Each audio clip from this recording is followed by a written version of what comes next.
ಕರ್ಣಂದು ಏನದು ಕತೆ? ಕರ್ಣಂದು ನಮ್ಗೆ ಹಿಂದೆ ಒಂದು ಅಲ್ಲ ಅವನು ಈಗ ಹಿಂದಕ್ಕೆ ನೀವು ಹೇಳಿದಾಗ ಒಂದು ಪೆಟ್ಟಿಗೆಯಲ್ಲಿ ಹಾಕ್ಬಿಡ್ತಾರೆ, ಅಲ್ಲಿ ರಾಧಾ ಬೆಳೆಸಿ ರಾಧೆ ಏನಾಗ್ತಾನೆ ಸೂತ, ಸೂತ ಪುತ್ರ ಅಂದ್ರೆ ರಥವನ್ನ ಓಡಿಸುವ ಸಾರಥಿಯ ಒಂದು ವ್ಯವಸ್ಥೆಯನ್ನ ಸೂತ ಅಂತ ಕರೀತಾರೆ. ಅವರ ಮಗ. ಅವರೆಲ್ಲ ರಥ ನಡೆಸಲಿಕ್ಕೆ ಬರಬೇಕು ಹೊರತು ಈ ಶಸ್ತ್ರಾಭ್ಯಾಸಕ್ಕೆ ಅವರಿಗೆ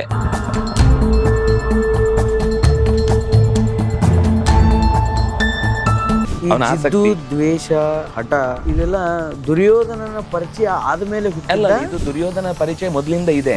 ಅಧಿರಥ ಸೂತ ಅಲ್ವಾ ಈ ಮನೆಗೆ. ಓ ಸರಿ ಸರಿ ಸರಿ ಸರಿ. ಬಾಲ್ಯದಿಂದನೂ ಪರಿಚಯ ಇದೆ, ಮೊದ್ಲಿಂದನೂ ಪರಿಚಯ ಇದೆ. ಅವರ ಪಕ್ಷದಲ್ಲಿದ್ದು ಆಟ ಆಡುವಾಗೆಲ್ಲ ಸೇರ್ತಿದ್ರು, ಹಂಗೆಲ್ಲ ಪರಿಚಯ ಇದೆ, ಹಂಗೆ ಪರಿಚಯ ಇದೆ. ಆದ್ರೆ ಕಲೀಲಿಕ್ಕೆ ಮಾತ್ರ ನೇರ ಅವಕಾಶ ಸಿಗ್ಲಿಲ್ಲ. ಅದಕ್ಕೆ ಹಠ ಮಾಡಿ ಅವನು ಪರಶುರಾಮನ ಹತ್ರ ಹೋದ.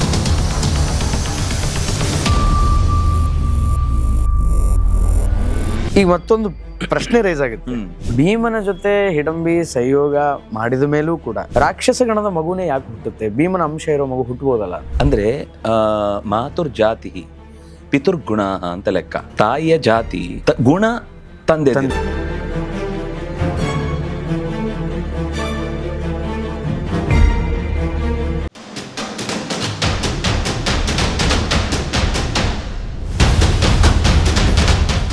ಕರ್ಣಂದು ಏನದು ಕತೆ? ಕರ್ಣಂದು ನಮ್ಗೆ ಹಿಂದೆ ಒಂದು ಅಲ್ಲ ಅವನು ಈಗ ಹಿಂದಕ್ಕೆ ನೀವು ಹೇಳಿದಾಗ ಒಂದು ಪೆಟ್ಟಿಗೆಯಲ್ಲಿ ಹಾಕ್ಬಿಡ್ತಾರೆ, ಅಲ್ಲಿ ರಾಧಾ ಬೆಳೆಸಿ ರಾಧೆ ಏನಾಗ್ತಾನೆ ಸೂತ ಪುತ್ರ, ಅಂದ್ರೆ ರಥವನ್ನ ಓಡಿಸುವ ಸಾರಥಿಯ ಒಂದು ವ್ಯವಸ್ಥೆಯನ್ನ ಸೂತ ಅಂತ ಕರೀತಾರೆ. ಅವರ ಮಗ. ಅವರೆಲ್ಲ ರಥ ನಡೆಸಲಿಕ್ಕೆ ಬರಬೇಕು ಹೊರತು ಈ ಶಸ್ತ್ರಾಭ್ಯಾಸಕ್ಕೆ ಅವರಿಗೆ ನೇರ. ಇವನಿಗೆ ಕರ್ಣನ್ಗೆ ಅದು ಆಸಕ್ತಿ ಹುಟ್ಟಿದ್ ಹೆಂಗೆ ಅಂದ್ರೆ, ನಾನು ಇದನ್ನ ಅದೇನ್ ಗೊತ್ತಾ, ಜೀವದ ಜೀನ್ ಇದು, ಜೀನ್ ವರ್ಕ್ ಆಗುತ್ತೆ. ಬಟ್ ಅದು ಆಕ್ಟಿವೇಟ್ ಆಗಿದ್ ಯಾವಾಗ, ಕಲಿಬೇಕು ಅಂತ ನಾವೆಲ್ಲ ಅಭ್ಯಾಸ ಮಾಡುವಾಗ ಅವ್ನು ನೋಡ್ತಿದ್ದ, ದೂರದಿಂದ ಅಬ್ಸರ್ವ್ ಎಲ್ಲವನ್ನು ನೋಡ್ತೀವಿ. ಅವ್ನು ನೋಡಿಯೇ ಕಲ್ತದ್ದು ಇತ್ತು. ನೇರವಾಗಿ ಒಂದ್ಸರ್ತಿ ಕೇಳ್ದ ಕೂಡ ದ್ರೋಣಾಚಾರ್ಯರ ಹತ್ರ. ದ್ರೋಣಾಚಾರ್ಯದ ನನ್ನ ವ್ಯವಸ್ಥೆ ಅಲ್ಲ ಇದು, ಅಂದ್ರೆ ರಾಜ್ಯಭಾರದ ರಾಜರ ವ್ಯವಸ್ಥೆ ಒಳಗೆ ಇವರಿಗೇ ಗುರುಕುಲ. ಈಗ ವಿಮೆನ್ಸ್ ಕಾಲೇಜ್ ಅಂತಂದ್ರೆ ಅಲ್ಲಿ ನಾನು ಕಲೀಲಿಕ್ಕೆ ರೈಟ್ಸ್ ಇದೆ ಅಂತ ಅಲ್ಲಿ ಹೋಗ್ತೇನಾ, ಅಥವಾ ಇನ್ಯಾವುದೋ ಅಂಗವಿಕಲರ ಶಾಲೆ ಅಂತಂದಾಗ ನನ್ನನ್ನು ಸೇರಿಸ್ಕೊಳ್ಳಿ ಸೇರಿಸ್ಕೊಳ್ಳಿ. ಹಾಗೆ ಇದು ನನಗೆ ಅಧಿಕಾರದ ವ್ಯವಸ್ಥೆಯಲ್ಲಿ ರಾಜರ ಮಕ್ಕಳನ್ನ ಇಲ್ಲಿ ಕಲಿಸ್ಲಿಕ್ಕೆ ಅಂತ ವ್ಯವಸ್ಥೆ ಮಾಡಿರೋದು. ಅದ್ರದಾಗ ನಾನು ನಿಂಗೆ ಹೇಳ್ಕೊಡ್ಲಿಕ್ಕಾಗ ನೀನು ಎಲ್ಲೇ ಆದ್ರೂ ಕಲಿ. ಟ್ಯೂಷನಿಗೆ ಬಾ ಅನ್ಬೋದಿತ್ತು. ಟ್ಯೂಷನ್ ಮಾಡ್ತಿರ್ಲಿಲ್ಲಲ್ಲ ನಮ್ಗೆ, ನಮ್ ತರ ಈಗ ಎರಡೆರಡು ಮುಖ ಇರ್ಲಿಲ್ಲಲ್ಲ. ಒಂದು ಇನ್ನು ಒಳಗಿನ ಗುಟ್ಟೇನು ಅಂದ್ರೆ, ಅವನಲ್ಲಿ ಒಂದು ಕಲಿಯುವ ಕುತೂಹಲಕ್ಕಿಂತ ಹೆಚ್ಚು ಜಿದ್ದು, ಸ್ಪರ್ಧೆ, ದ್ವೇಷ ಕಾಣಿಸ್ತಿತ್ತು ಕರ್ಣನಲ್ಲಿ. ಅವನು ಯಾಕೆ ಅಷ್ಟು ಹಠ ಕಲಿಬೇಕು ಅಂತಂದ್ರೆ, ದ್ವೇಷ, ಹಠ ಇದೆಲ್ಲ ದುರ್ಯೋಧನನ ಪರಿಚಯ ಆದ್ಮೇಲೆ ಹುಟ್ಟಲ್ಲ. ಇದು ದುರ್ಯೋಧನ ಪರಿಚಯ ಮೊದ್ಲಿಂದ ಇದೆ. ಅದೇ ಅಧಿರಥ ಸೂತ ಅಲ್ವಾ ಈ ಮನೆಗೆ. ಓ ಸರಿ ಸರಿ ಸರಿ ಸರಿ. ಬಾಲ್ಯದಿಂದನೂ ಪರಿಚಯ ಇದೆ, ಮೊದ್ಲಿಂದನೂ ಪರಿಚಯ ಇದೆ. ಅವರ ಪಕ್ಷದಲ್ಲಿದ್ದು ಆಟ ಆಡುವಾಗೆಲ್ಲ ಸೇರ್ತಿದ್ರು, ಹಂಗೆಲ್ಲ ಪರಿಚಯ ಇದೆ, ಹಂಗೆ ಪರಿಚಯ ಇದೆ. ಆದ್ರೆ ಕಲೀಲಿಕ್ಕೆ ಮಾತ್ರ ನೇರ ಅವಕಾಶ ಸಿಗ್ಲಿಲ್ಲ.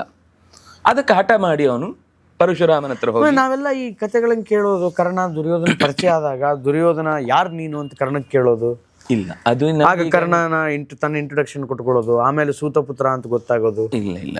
ಮೊದ್ಲಿಂದನೂ ಅವ್ರಿಗೆ ಪರಿಚಯ ಇದೆ ಅಂತ ಆಯ್ತು, ಪರಿಚಯ ಇದೆ. ಆದ್ರೆ ಅಲ್ಲಿ ಆಕ್ಷೇಪ ಏನ್ ಬರುತ್ತೆ ಅಂದ್ರೆ, ಆ ಪರೀಕ್ಷೆ ದಿವಸ ಯಾವುದಾದ್ರೂ ಒಬ್ಬ ರಾಜ್ಯದ ಒಡೆಯನಾಗಿದ್ರೆ, ಒಂದು ಭಾಗಕ್ಕೆ ಅವನು ನಾಯಕನಾಗಿದ್ರೆ, ಆಗ ಮಾತ್ರ ಅವನನ್ನ ಈ ಪರೀಕ್ಷೆ ವ್ಯವಸ್ಥೆಯಲ್ಲಿ ಸೇರಿಸ್ಕೊಳ್ಲಿಕ್ಕಾಗತ್ತೆ ಹೊರತು ಸುಮ್ನೆ ನಿನ್ನೆ ಮೊನ್ನೆ ರಥ ಓಡಿಸೋರನ್ನೆಲ್ಲ ಇಲ್ಲಿ ಕರೆದು ನಾವು ಪರೀಕ್ಷೆ ಮಾಡಿಸ್ಕೊಳ್ಲಿಕ್ಕೆ ಆಗಲ್ಲ ಅಂದ್ಬಿಡ್ತಾರೆ ಎಲ್ಲ. ಕರ್ಣ ಬರ್ತಾನ ಅವಾಗ? ಹೌದು, ಅದೇ ಆ ಪರೀಕ್ಷೆ ದಿವಸನೇ ಬಂದದ್ದಕ್ಕೆ ಅವನ ಅವಮಾನ ಮಾಡ್ತಾರೆ. ಸರಿ ಸರಿ ಸರಿ. ಅದಕ್ಕಿಂತ ಮುಂಚೆ ಏನಾಗಿದೆ ಅಂದ್ರೆ, ಇವ್ರ ಹತ್ರ ಸಿಗ್ಲಿಲ್ಲ ಅಂತ ಅವನು ಹಠ ಮಾಡಿ ಹೋಗಿ ಪರಶುರಾಮನ ಹತ್ರ ಕಲ್ತಿದ್ದಾನೆ, ಸುಳ್ಳು ಹೇಳಿ. ವಸ್ತುತಃ ಪರಶುರಾಮ ಶಾಪ ಕೊಟ್ಟ, ನಾನು ಬ್ರಾಹ್ಮಣ ಅಂತ ಹೇಳ್ಕೊಂಡು ಹೋಗಿದ್ದ. ನಾನು ಯಾರು ಅಂತ ಅವನು ಸತ್ಯ ಹೇಳಿದಿದ್ರೆ ಹಾಗೆ ವಿದ್ಯೆ ಕೊಡ್ತಿದ್ರು. ಪರಶುರಾಮನಿಗೆ ಈ ವಿಷಯದಲ್ಲಿ ಕೋಪ ಬಂದದ್ದು ಯಾಕೆ ಗೊತ್ತಾ? ಸುಳ್ಳು ಹೇಳಿದ ಅಂತ. ಸುಳ್ಳು ಹೇಳೋ ಪ್ರಸಂಗ ಬಂದಿದ್ದು ಯಾಕೆ ಅಂತ, ಅವರು ಒಂದು ವ್ರತ ಈ ಕ್ಷತ್ರಿಯರಿಗೆ ಅವ್ರು ಕಲ್ತ್ರೆ ಅದನ್ನು ದುರುಪಯೋಗ ಪಡಿಸ್ಕೊಳ್ತಾರೆ, ಆದ್ರಿಂದಾಗಿ ನಾನು ಹೇಳ್ಕೊಡಲ್ಲ ಅಂತ ಅವ್ರ ವ್ರತ. ಅದೇ ತಾನೇ ಹಿಂದಿನ ಪ್ರಕರಣ ನಡೆದದ್ದು. 21 ಬಾರಿ ಭೂಮಿಯನ್ನ ಪ್ರದಕ್ಷಿಣೆ ಬಂದು ದುಷ್ಟ ಕ್ಷತ್ರಿಯರನ್ನು ಸಂಹಾರ ಮಾಡಿದ್ದು ಅಂತ ನೀವು ಕೇಳ್ಬೋದು. ದೇವವ್ರತನಿಗೆ ಕಲಿಯುವ ಕಲಿಯುವ. ಪ್ರಸಂಗ ಯಾಕೆ ಭೀಷ್ಮನಿಗೆ ಯಾಕೆ ಬಂತು? ಕೃಪಾಚಾರ್ಯರಿಗೆ ಬಂತು. ಹಾ, ಕೃಪಾಚಾರ್ಯರಾದ್ರೆ ಬ್ರಾಹ್ಮಣರಾದ್ರಿಂದಾಗಿ ಯುದ್ಧದ ಪ್ರಸಂಗ ಇಲ್ಲ ಸರಿ. ಮೂಲದಲ್ಲಿ. ಭೀಷ್ಮರಿಗೆ ಬಂತು. ಭೀಷ್ಮರಿಗಾದ್ರೆ ಅವರು ಅಧಿಕಾರ ತ್ಯಾಗ ಮಾಡಿದ್ದಾರೆ, ವೃತ್ತದಲ್ಲಿದ್ದಾರೆ. ಹೌದು, ವ್ರತದಲ್ಲಿದ್ದಾರೆ. ನಾನು ಅಧಿಕಾರವನ್ನು ಯಾವತ್ತೂ ತಗೊಳ್ಳಲ್ಲ ಅಂತ. ಹಾಗಾಗಿ ಅವರು ಏನು ದೊಡ್ಡ ಡೇಂಜರು ಅಂತ ಅನ್ನಿಸ್ಲಿಲ್ಲ. ಕರ್ಣ ಆ ಸುಳ್ಳು ಹೇಳಿದ್ದು 12 ವರ್ಷನೂ ಹಾಗೆ ನುಂಗಿಕೊಂಡಿದ್ನಲ್ಲ ಮನೇಲಿ ಊಟ ಮಾಡಿಕೊಂಡು ಗುರುಗಳ ಮನೆಯಲ್ಲಿ. ಅದು ಹೋಗುವ ದಿವಸ ಗುರುಗಳ ತೊಡೆಯಲ್ಲಿ ಗುರುಗಳ ತಲೆಯನ್ನು ತನ್ನ ತೊಡೆ ಮೇಲೆ ಇರಿಸಿಕೊಂಡು ಮಲಗಿಸಿಕೊಂಡಿದ್ದ ಸಂದರ್ಭ ಒಂದು ವಜ್ರಕೀಟದ ಹಾಗೆ ಒಂದು ಸ್ವಲ್ಪ ಕ್ರೂರವಾದ ಚೇಳು ಇಂದ್ರನೇ ಬಂದು ಅವನ ತೊಡೆಯನ್ನು ಕಚ್ಚಿ ನೆತ್ತರು ಸೋರುವ ಹಾಗೆ ಆಗುತ್ತೆ. ಗುರುಗಳಿಗೆ ಎಚ್ಚರ ಆಗುತ್ತೆ ಅಂತ ಅವನು ಅತಿಯಾದ ಭಕ್ತಿಯಿಂದ ತಡ್ಕೊಂಡು ಕೂತಿರ್ತಾನೆ.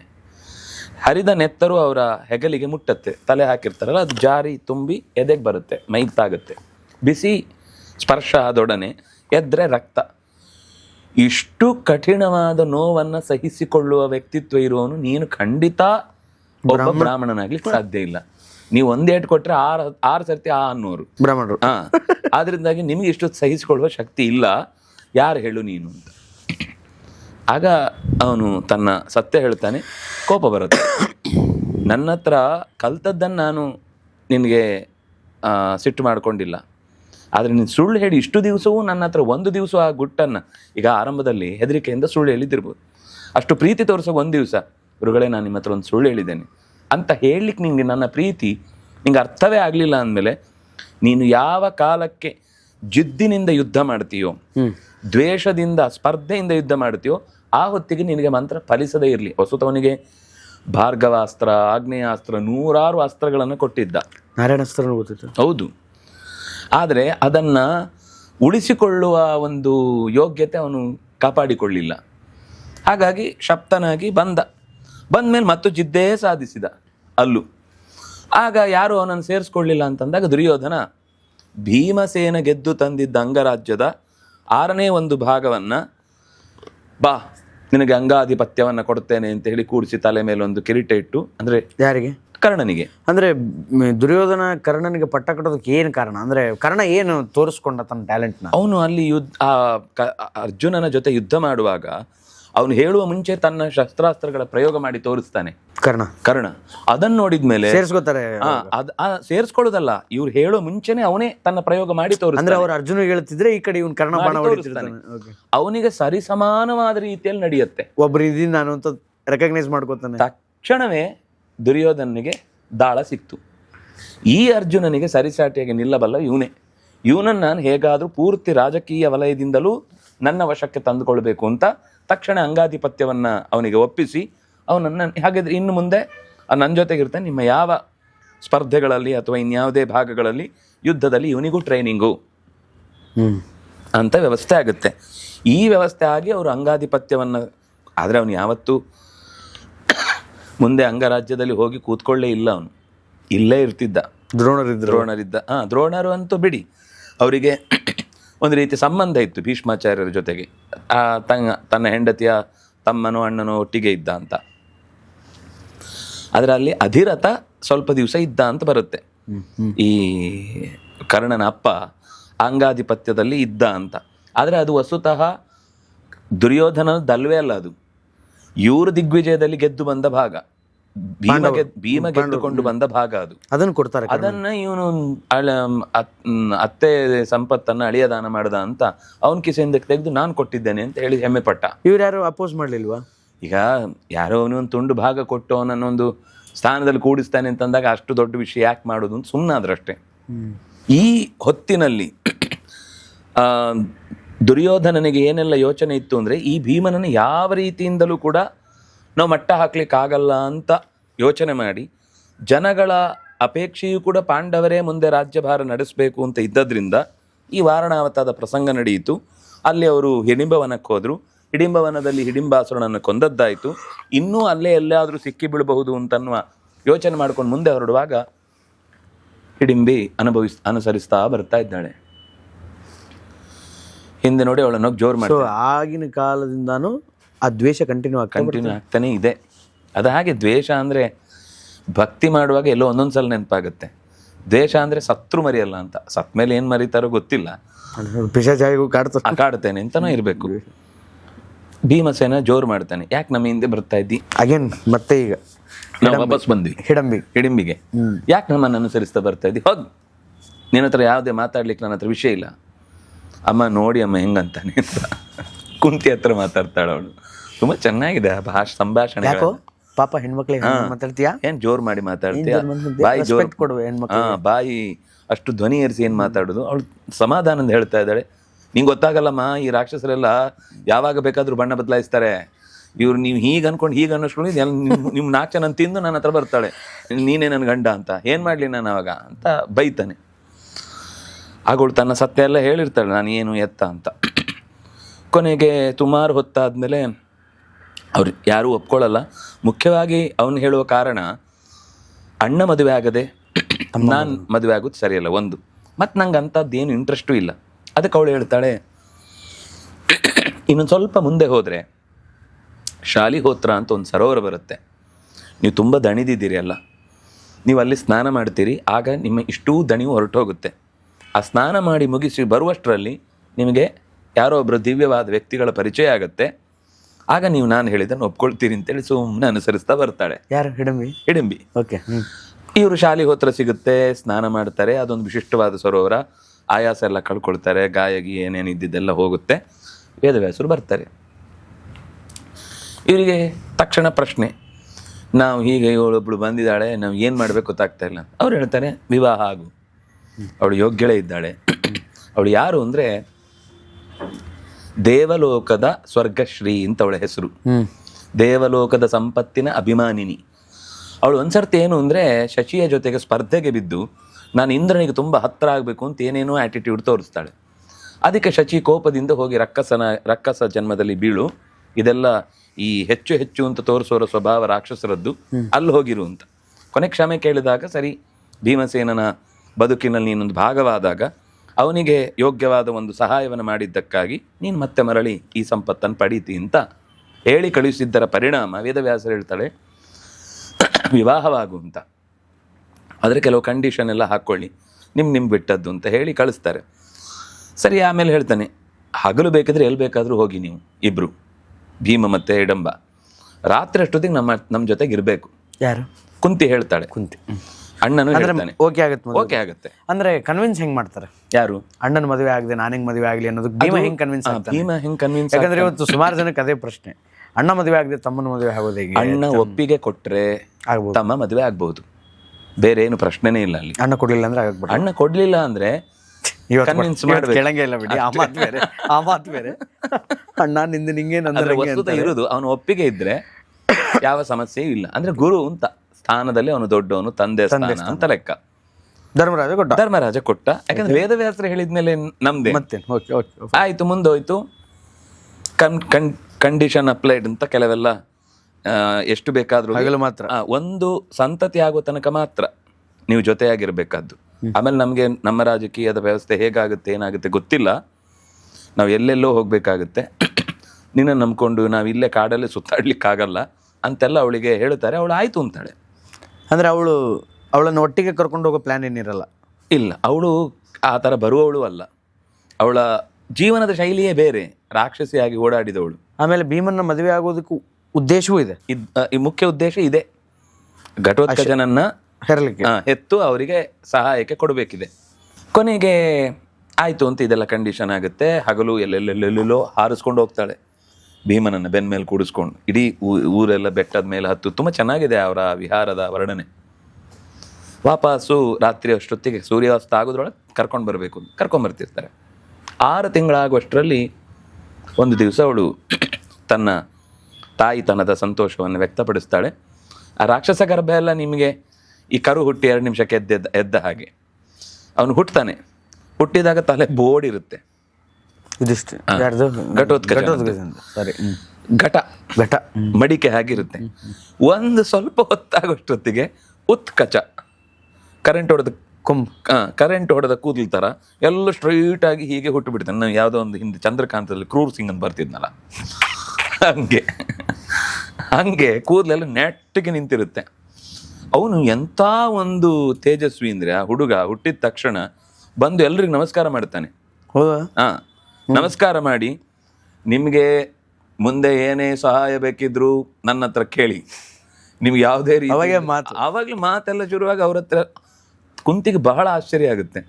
ಎಷ್ಟು ಮುದ್ದಾಗಿ ಮಾತಾಡುತ್ತೆ, ಎಷ್ಟು ನಮ್ಮ ಮೇಲೆ ಅಭಿಮಾನ ಪ್ರೀತಿ. ಒಂದು ರಾಕ್ಷಸ ಮಗುವಿಗೆ ಇಷ್ಟು ಒಂದು ತಾದಾತ್ಮ್ಯ ಬರಬೇಕು ಅಂದ್ರೆ ತುಂಬಾ ಕಷ್ಟ. ಈಗ ಮತ್ತೊಂದು ಪ್ರಶ್ನೆ ರೈಸ್ ಆಗುತ್ತೆ. ಭೀಮನ ಜೊತೆ ಹಿಡಂಬಿ ಸಂಯೋಗ ಮಾಡಿದ ಮೇಲೂ ಕೂಡ, ಅಂದ್ರೆ ಅವರಿಬ್ಬರದು ಸಂಯೋಗ ಆದ್ಮೇಲೂ ಕೂಡ ರಾಕ್ಷಸ ಗಣದ ಮಗುನೇ ಯಾಕೆ ಹುಟ್ಟುತ್ತೆ? ಭೀಮನ ಅಂಶ ಇರೋ ಮಗು ಹುಟ್ಟಬೋದಲ್ಲ ಅಂತ. ಅಂದ್ರೆ ಮಾತುರ್ ಜಾತಿ ಪಿತುರ್ಗುಣ ಅಂತ ಲೆಕ್ಕ. ತಾಯಿಯ ಜಾತಿ ಗುಣ ತಂದೆ, ಹಾಗಾಗಿ ಅದು ಗುಣ ದೇವಗಣದ್ದು, ಭೀಮಂದು ಸ್ವಭಾವ. ಅದು ಈ ವರ್ತನೆ ಅದು ರಾಕ್ಷಸರದ್ದು, ತಾಯಿಯ ಥರದ ಸ್ವಭಾವದಲ್ಲೇ ಇರುತ್ತೆ. ಆಯಿತು, ಅವರಿಬ್ಬರು ಕೊನೆಗೆ ನಾವು ಹೊರಡಬೇಕು ಅಂತ ತಾಯಿ ಮಗನನ್ನು ಕರ್ಕೊಂಡು ಹೊರಡ್ತಾಳೆ. ನೀವು ಯಾವಾಗ ನಮ್ಮನ್ನು ನೆನಪಿಸ್ಕೊಳ್ತಿರೋ ನಾವು ನಿಮಗೆ ಸಹಾಯಕ್ಕಿದ್ದೇವೆ. ತಾಯಿ ಮಗ ಇಬ್ಬರು ಹೇಳಿ ಹೊರಟೋಗ್ತಾರೆ. ಇವರು ಮುಂದೆ ಬರುವಾಗ ವೇದವ್ಯಾಸರು ಆಗಲೇ ಹೇಳಿರ್ತಾರೆ, ಇವರ ಜೊತೆಗಿನ 6 ತಿಂಗಳ ಒಂದು, ಅಂದರೆ ಏನಾಗಿದೆ ಈಗ, ಅರಗಿನ ಮನೆಯಲ್ಲಿ 6 ತಿಂಗಳು, ಅಲ್ಲಿಂದ ಮುಂದೆ ಹಿಡಂಬವನದಿಂದ 6 ತಿಂಗಳು, ಇವ್ರು 6 ತಿಂಗಳು ನೋಡಕ್ಕಂತ ಹೋದವರು 1 ವರ್ಷ ಆಯ್ತು. 1 ವರ್ಷ ಆಯ್ತು. ಅಲ್ಲಿಂದ ಏಕಚಕ್ರ ನಗರದಲ್ಲಿ 6 ತಿಂಗಳು, 1.5 ವರ್ಷ ಆಯ್ತು. ಆಮೇಲೆ 1.5 ವರ್ಷ ದ್ರುಪದನ ಮನೆಯಲ್ಲಿ 2 ವರ್ಷ. 2 ವರ್ಷ ಅಲ್ಲ, ಈ 1.5 3 ವರ್ಷ ಆಯ್ತು. 3 ವರ್ಷ. ಅಂದ್ರೆ ಅವರು ಸುಮಾರು ಒಂದು 4 ವರ್ಷ, 20 ವರ್ಷದಿಂದ 25 ವರ್ಷದ ತನಕ ಹೀಗೆ ಕಳೀತಾರೆ. 5 ವರ್ಷ, 6 ತಿಂಗಳು ಒಂದು ಉತ್ಸವ ನೋಡ್ತೀನಿ ಅಂತ ಹೋದವರು 5 ವರ್ಷ ಬರೀ ಕಳೀತಾರೆ, ಜೀವನ ಕಳೀತಾರೆ. ಅದರಲ್ಲಿ ಏಕಚಕ್ರ ನಗರದಲ್ಲಿ ಒಂದು ಭಯಂಕರವಾದ ದುರವಸ್ಥೆ ನಡೆಯುತ್ತೆ.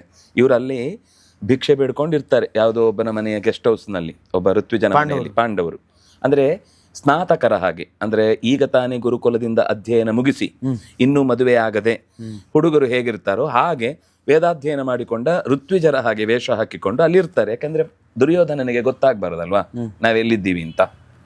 ಸೊ ಅಜ್ಞಾತವಾಸ ಇವರಿಗೆ ಯಾವಾಗ್ಲೂ ಪ್ರಾಕ್ಟೀಸ್ ಒಂಥರ ಅದು ಹೌದು. ಕೊನೆಗೆ ಅಲ್ಲಿ ಊರ್ನ ಜನಕ್ಕೆಲ್ಲ ಇವರ ಮಂತ್ರ, ಇವರು ಮಾತಾಡುವಾಗ ತಿಳಿ ಹೇಳುವ ರೀತಿ ಇದೆಲ್ಲ ಬಹಳ ಇಷ್ಟ ಆದ್ರಿಂದ ನಂಬೀದಿಗೆ ಬನ್ನಿ ನೀವು, ಅಂದ್ರೆ ಈ ಭಿಕ್ಷೆಗೆ ಬರೋದು ಅಂದ್ರೆ ಆಗ ತುಂಬಾ ದೊಡ್ಡ ಗೌರವದ ಸಂಕೇತ. ಅದು ನಮ್ಮ ಮನೆಗೆ ಒಬ್ರು ಕೇಳಲಿಕ್ಕೆ ಬರ್ತಾರೆ ಅಂದ್ರೆ ನಮ್ಗಂತ ಭಾಗ್ಯ ಸಿಕ್ಕಿತು ಅಂತ. ಈಗ ಆಚೆ ಅಂತ ಕೆಪೆಬಲ್ ಒಂದು ಮತ್ತೆ ಕೊಟ್ರೆ ಅಂತ ದೊಡ್ಡ ಒಂದು ಪುಣ್ಯ ಅಂತ. ಹಾಗಾಗಿ ನಂಬೀದಿಗೆ ಬನ್ನಿ ಅಂತ. ಅದು ಏನಾಗಿತ್ತು, ಒಂದ್ಸಲ ಯಾವುದೋ ಒಬ್ಬ ಕುಂಬಾರನ ಮನೆಗೆ ಒಂದು ಅರಿವಿಗೆ ಬಾರದಂತೆ ಬೆಂಕಿ ಬಿತ್ತು. ಇವನೇನ್ ಮಾಡಿದ ಅಂದ್ರೆ ಭೀಮಸೇನ ತಕ್ಷಣವೇ ಪಕ್ಕದಲ್ಲಿದ್ದ ಒಂದು ಕೆರೆಯ ನೀರಿನ ಭಾಗವನ್ನು ತನ್ನ ಕೈಯಿಂದ ಹೀಗೆ ಜಾಡಿಸಿ ಮನೆ ಮೇಲೆ ನೀರು ಹಾಕಿ ಒಂದೇ ಸರ್ತಿಗೆ ಅದು ಆರಿ ಹೋಯ್ತು ನೀರು. ಅವನಿಗೆ ಬಹಳ ಆನಂದ. ಅಂದ್ರೆ ಇಡೀ ಊರಿಗೆ ಇವರು ಕೇವಲ ಅವರಿಂದ ತಗೊಳ್ಳೋದು ಮಾತ್ರ ಅಲ್ಲ, ತುಂಬಾ ಉಪಕಾರ ಮಾಡ್ತಿದ್ರು. ಅವರ ಪದಾರ್ಥ ಏನಾದ್ರು ಇದ್ರೆ ಎತ್ತಿ ಕೊಡುದು, ಹಸು ಕಟ್ಲಿಕ್ಕೆ ಬರುದು. ನಂಗೆ ಗೊತ್ತಲ್ಲ, ಈಗ ತುಂಬಾ ಈ ಸೋಷಿಯಲ್ ಸರ್ವಿಸ್, ವಾರಾನ್ನಕ್ಕೆ ಕೂತವರು ಎಲ್ಲಾ ಮನೆಗಳ ಕೆಲಸ ಮಾಡೋದಿರುತ್ತಲ್ಲ, ಹಾಗೆ ಇವರು ಒಂಥರ ಇಡೀ ಊರಿನ ಆತ್ಮೀಯತೆಗೆ ಪಾತ್ರರಾಗಿದ್ರು. ಅವನು ಆ ಕುಂಬಾರ ಈ ಭೀಮನ ಇಷ್ಟು ಪ್ರತ್ಯುಪಕಾರ ಏನಾದ್ರು ಮಾಡಬೇಕು ಅಂತ ಹೇಳಿ ಅವನು ಒಂದು ಮನೆಯಷ್ಟು ಗಾತ್ರದ ದೊಡ್ಡದು ಒಂದು ಬೇಡ್ಲಿಕ್ಕೆ ಬೇಕಿರುವ ಪಾತ್ರೆ ಮಾಡಿ ಕೊಟ್ಟಿದ್ದ. ಕರೆಕ್ಟಾಗಿ ಕೊಟ್ಟಿದ್ದಾನೆ. ಅವನು ಏನು ಅಂದ್ರೆ ಯಾವತ್ತು ಅವನು ಅಮ್ಮ ಭಿಕ್ಷೆ ಕೊಡಿ ಅಂತ ಕೇಳ್ತಿರ್ಲಿಲ್ಲ. ಅವನು ಹೋದ ತಕ್ಷಣ ಹೀಗೆ ಪಾತ್ರೆ ಹಿಡಿದು ಅಷ್ಟೇ. ಯಾಕಂದ್ರೆ ಯಾವತ್ತು ಕೇಳಲ್ಲ ಅಂತ. ಒಂದು ಇವರು ಫಸ್ಟ್ ಒಂದು 4 ದಿವಸ 10 ದಿವಸ 1 ತಿಂಗಳು 2 ತಿಂಗಳು ಏನೋ ಆಗಿದೆ. ಇವನು ಬೇಡ್ಲಿಕ್ಕೆ ಹೋದ್ರೆ ಮತ್ತೆ ಇನ್ನೊಂದ್ ಸರ್ತಿ ನಮ್ಮನ್ನು ಯಾರನ್ನು ಒಳಗ್ ಬಿಟ್ಕೊಳ್ಳಲ್ಲ ಅಂತ ಹೇಳಿ, ನೀನ್ ಇಲ್ಲೇ ಇರು, ನಾವೇ ಎಲ್ಲರೂ ಬೇಡ್ಕೊಂಡು ಬಂದು ಬೇಕಾದ್ರೆ 2 ಸರ್ತಿ ಜಾಸ್ತಿ ಬೇಡಿ, ಅದ್ರಲ್ಲಿ 2 ಮೊದ್ಲು ಸೀದಾ ಬೇಡಿದ್ರಲ್ಲಿ ಒಂದು ಭಾಗ ಕೈ ಹಾಕುದು, ಹೀಗೆ ಅರ್ಧ ಭಾಗ ಅವನಿಗೆ, ಅರ್ಧ ಭಾಗ ನಮ್ಗೆ 4-5 ಜನಕ್ಕೆ, ಹೀಗೆ ಅಂತ ವ್ಯವಸ್ಥೆ ಮಾಡಿದ. ಆದ್ರೆ ಸಹಾಯಕ್ಕೆ ಎಲ್ಲ ಕಡೆ ಹೋಗ್ತಿದ್ದ. ಅಲ್ಲಿ ಊರಲ್ಲಿ ಸುಮಾರು ಒಂದು 4500 4600 ಚಿಲ್ಲರೆ ಮನೆಗಳಿದ್ವು ಆ ಇಡೀ ಏಕಚಕ್ರದಲ್ಲಿ. ರಾಜ ಒಬ್ಬ ಇದ್ದ. ಅವನು ಅಲ್ಲೇ ಒಬ್ಬ ಇದ್ದ ರಾಕ್ಷಸನ ಜೊತೆಗೆ ಒಂದು ಒಳ ಒಪ್ಪಂದ ಮಾಡಿಕೊಂಡಿದ್ದ. ಯಾಕಂದ್ರೆ ಅವನು ಎದುರಿಸ್ಲಿಕ್ಕಾಗದೆ, ಅವನು ಬಕ ಅಂತ. ಅವನು ಯಾರು ಅಂದ್ರೆ ರಾಮಾಯಣದ ಕಾಲದ ಒಬ್ಬ ರಾಕ್ಷಸ, ರಾಮನ ಕೈಯಿಂದ ತಪ್ಪಿಸಿಕೊಂಡು ಕೂತಿದ್ದ, ಬಕಾಸುರ. ಈಗ ಜಾಂಬವಂತ ಅದು ರಾಮಾಯಣದವನು, ಬಕಾಸುರ ರಾಮಾಯಣದವನು, ಇನ್ನು ಹಿಡಿಂಬ ಅವನು ಹಳಬನೆ. ಹೀಗೆ ಇವರೆಲ್ಲ ಒಂದು ತರ ತ್ರೇತಾಯುಗದಿಂದ ಪಾರಾಗಿ ಬಂದವರು, ಆಫ್ರಿಕಾದಿಂದ ಓಡಿ ಬಂದವರು. ಆಫ್ರಿಕಾ ದೇಶ. ಹಾಗಾಗಿ ಹಿಡಿಂಬ, ಹಿಡಿಂಬಿ, ಒಡುಂಬೆ, ಗುಡುಂಬೆ ಎಲ್ಲ ಕಾಣಿಸುದು ನಮಗೆ ಶಬ್ದಗಳು. ಒಂಥರ ಅದು ಅವರ ಲಕ್ಷಣವು ಮುಂದೆ ಗೊತ್ತಾಗತ್ತೆ ನಿಮ್ಗೆ. ಗೋಡಂಬಿ ಎಲ್ಲಿದೆ? ಅಂದ್ರೆ ಕಾಲಯವನನ ವರ್ಣನೆ ಅಲ್ಲ, ನಮ್ದಲ್ಲ ಗೋಡಂಬಿ ಅಲ್ಲ, ಭಲ್ಲಾತಕ ಅಂತ ಅದಕ್ಕೆ ಈಗ ಹೇಳ್ತಾರೆ. ಭಾರತದಂತರೂ ಅಲ್ಲ, ಭಾರತದ ಮೂಲದಿಂದ ಅಲ್ಲ, ಆದ್ರೆ ಅದು ಬಂದು ಸುಮಾರು ವರ್ಷ ಆಗಿದೆ. ಯಾಕಂದ್ರೆ ಸಪಾದ ಪಕ್ಷ ಬಂದಾಗಿಂದ ಇದೆ ಅದು. ಒಟ್ಟಂತೂ ಪಾಂಡವರ ನಡೆನುಡಿಗಳನ್ನು ಗಮನಿಸಿ ಜನರಿಗೆ ಇಷ್ಟ ಆಗಿತ್ತು, ಆದ್ರೆ ಒಂದು ಭಯ ಇತ್ತು. ಸುಮಾರು 3.5 ವರ್ಷ ಅಥವಾ 4 ವರ್ಷಕ್ಕೊಮ್ಮೆ ಅಥವಾ 7 ವರ್ಷಕ್ಕೊಮ್ಮೆ ಒಂದು ಮನೆಯಿಂದ ಒಬ್ಬನನ್ನ ಆ ರಾಕ್ಷಸನಿಗೆ ಆಹಾರವಾಗಿ ಕಳಿಸ್ಬೇಕಿತ್ತು. ಬಕಾಸುರನನ್ನ. ಬಕಾಸುರನಿಗೆ ಪ್ರತಿ ಮನೆಯಿಂದ 7 ವರ್ಷಕ್ಕೊಮ್ಮೆ ಒಬ್ಬರನ್ನ ಕಳಿಸ್ಬೇಕಿತ್ತು. ಎಲ್ಲಾ ಮನೆಗಳಿಂದ. ಹೌದು, ಒಬ್ಬರನ್ನ. ಅಂದ್ರೆ 7 ವರ್ಷದ ರೌಂಡ್. ಈಗ ಈ ಮನೆಯಿಂದ ಈ ವರ್ಷ ಕಳಿಸಿದ್ವಿ ಅಂತ ಇಟ್ಕೊಳ್ಳಿ, ಇನ್ 7 ವರ್ಷ ಆದ್ಮೇಲೆ ಮತ್ತೆ ಈ ಮನೆಯಿಂದ ಇನ್ನೊಬ್ಬನನ್ನು ಕಳಿಸ್ಬೇಕು. ಬಟ್ ಎಲ್ಲಾ ಮನೆಯಿಂದ ಒಬ್ಬೊಬ್ರು ಹೋಗ್ಬೇಕು, ಪ್ರತಿ ದಿವಸಕ್ಕೆ ಒಬ್ಬ ಹೋಗ್ಬೇಕು. ಒಂದು ದಿವಸ ದಿನ ಒಬ್ಬೊಬ್ರು. ಹೌದು, ದಿನ ಒಬ್ಬೊಬ್ಬರನ್ನ ಕಳಿಸ್ಲೇಬೇಕು. ಟರ್ನ್ ಬರುವುದು 7 ವರ್ಷಕ್ಕೊಮ್ಮೆ. ಅಂದ್ರೆ ಅಷ್ಟು ಮನೆಗಳಿತ್ತು ಅಂತ ಗೊತ್ತಾಗುತ್ತೆ, ಪರ್ಯಾಯ. ಆ ಮನೆಯಲ್ಲಿ ಅವತ್ತು ಆ ಯಜಮಾನನ ಸರದಿ, ಇವ್ರು ಯಾವ ಮನೆಯಲ್ಲಿ ಉಳ್ಕೊಂಡಿದ್ರೋ, ಯಾರು ಪಾಂಡವರು, ಆ ಮನೆಯ ಯಜಮಾನನ ಸರದಿ ಅವತ್ತು. ಹಿಂದಿನ ದಿವಸ ಮಾತಾಡ್ತಾ ಇದ್ದಾರೆ, ಅಳ್ತಾ ಇದ್ದಾರೆ, ದುಃಖ ಪಡ್ತಾ ಇದ್ದಾರೆ. ಕುಂತಿ ಹತ್ರ ಕೇಳ್ತಾನೆ, ಇವನು ಒಳಗೆ ಕೂತಿದ್ದ ಭೀಮಸೇನ, ಅವ್ನು ಬೇಡ್ಲಿಕ್ಕೆ ಹೋಗ್ಲಿಕ್ಕಿಲ್ಲಲ್ಲ, ಇವ್ರು ಹೋಗಿದ್ರು. ಕುಂತಿ ಅವತ್ತಿದ್ಲಿ ಯಾಕೋ, ಅಮ್ಮ ಏನು ಅಂತ ನೋಡ್ಕೊಂಡು ಬಾ, ಯಾಕಂದ್ರೆ ಆಗದಿಂದ ನನಗೆ ಅವರ ವ್ಯಥೆಯ ಮಾತು ಕೇಳಿಸ್ತಾನೆ ಇದೆ. ಇವಳು ಸೀದಾ ಒಳಗೆ ಹೋಗ್ಲಿಲ್ಲ, ಕಿಟಕಿ ಹತ್ರ ನಿಂತ್ಕೊಂಡು ಏನು ಮಾತಾಡ್ತಿದ್ದಾರೆ ಅಂತ ಫಸ್ಟ್ ಕೇಳಿಸ್ಕೊಂಡ್ರೆ ಏನಾಗ್ತಿದೆ ಅಂದ್ರೆ ಈ ಮಾತು ನಡೀತಾ ಇದೆ.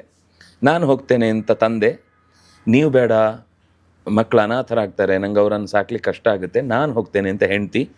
ನೀವಿಬ್ರು ಯಾಕೆ ಹೋಗ್ತೀರಿ? ಹೇಗಿದ್ರು ಒಂದು ಗಂಡನ ಮನೆಗೆ ಒಂದು ದಿವಸ ಹೋಗಿ ನಾನೇ ಒಂದು ದೇಹವನ್ನು ಬಿಡಬೇಕಾದದ್ದು, ನಿಮ್ಮಿಬ್ಬರ ಬದಲು ನೀವು 3 ಜನ ಸುಖವಾಗಿರಿ, ನಾನು ಹೋಗ್ತೇನೆ ಅಂತ ದೊಡ್ಡ ಮಗಳು. ಕೊನೆಗೆ ನೀವೇ ಯಾರು ಹೋಗೋದು ಹಾಗೆ ಅಂತ ಒಂದು ಪುಟ್ಟ ಮಗು ಕಡ್ಡಿ ಹಿಡ್ಕೊಂಡು ನಿಮ್ಮನ್ನು ಕಣ್ಣೀರು ಹಾಕಿ ಅಳಿಸ್ತಾ ಇರೋ, ಮೊದಲು ನಾನು ಕೊಂದು ಬರ್ತೇನೆ, ಆಮೇಲೆ ನೀವು ಮಾತಾಡಿ, ನೀವು ಯಾರು ಹೋಗೋದು ಡಿಸೈಡ್ ಮಾಡಿ ಅಂತ ಹೇಳ್ತಾ ಇದೆ. ಈಗ ಇಷ್ಟು ಘಟನೆ ನಡೀತಾ ಇದೆ. ಅವಳಿಗೆ ಮಗು, ಚಿಕ್ಕ ಮಗು, ಹುಡುಗ. ಕೊನೆಗೆ ಅದನ್ನು ಹೇಳಬೇಕಾಯ್ತು.